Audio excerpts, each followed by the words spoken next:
Voilà cette semaine qu'Émile, 2 ans et demi, reste introuvable. Le petit garçon de 2 ans et demi a été vu pour la dernière fois le 8 juillet 2023 dans le hameau du Haut-Vernay, Alpes de Haute-Provence, où résident ses grands-parents. La famille s'apprêtait à quitter la maison pour une excursion. Et, à ce moment-là, il a profité de cet instant de flottement pour filer, a expliqué François Balic, le maire de la commune du Vernay, au micro de BFM TV. D'importants moyens humains et techniques ont été mis à disposition des enquêteurs pour remonter sa trace, sans succès à cette heure.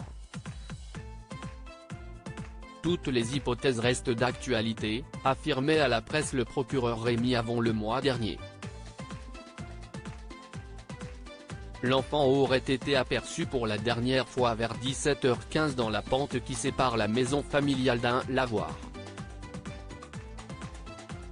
Quelle direction a emprunté Émile? Dans une enquête publiée ce samedi 26 août, nos confrères de BFM TV font le point sur les récits divergents. On a 2 témoins dans cette affaire, un adolescent qui aurait vu Émile dans la rue qui descend vers le cœur du hameau et un retraité d'une 60aine d'années, propriétaire d'un chien.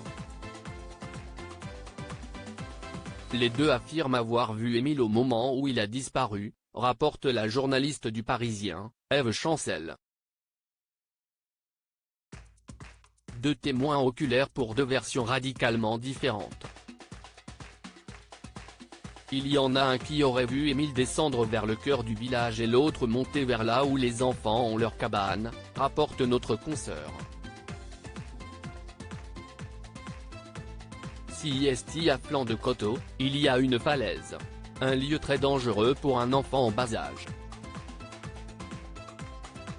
Ce lieu qui fascinait Émile quand il ne jouait pas dans le jardin de ses grands-parents, Émile aimait tout particulièrement un endroit qu'il avait construit avec ses oncles et tantes, eux aussi des enfants, une cabane.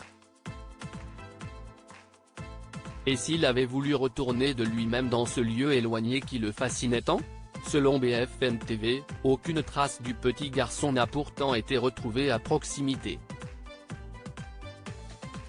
L'enquête en flagrance ouverte le 8 juillet dernier a été élargie aux chefs d'enlèvement, arrestation, détention et séquestration de mineurs pour donner la possibilité aux enquêteurs de procéder à des mises en garde à vue et d'éventuels déferrements, rapportent nos confrères.